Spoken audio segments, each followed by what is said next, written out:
ito, yung box na lagayan natin para makita nyo kung gaano kalalaki yung mga itlog. Ito yung ano, sabi dito king size daw ito. Yun. So tingnan natin. Ayan na, yung nakuha ni Sabana, isa. Ano, lalagay na niya, dalawa.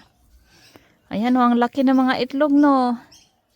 Kasi king size daw ito na box. O ayan o, 'di ba? 4, 5, 6, 7. Wala pa dito. Wala.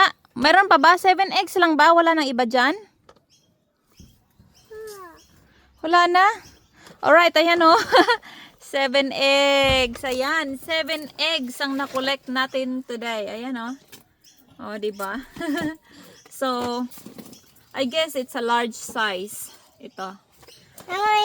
Siguro mga nasa $10 ito kung bibilhin. Yung isang dozen kung bibilhin sa shop. Mga nasa $10.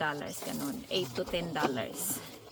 So, kung may mga followers ako na, andito sa Adelaide, just let me know kung gusto mo ng eggs kasi sobra-sobra na ito para sa amin ni Sabana. 3 eggs per day lang yung nakakain namin. Pero yung nakukolekta namin is 7 to 8 eggs. Kaya, kung andito ka sa Adelaide, just let me know. Mag-comment ka dyan.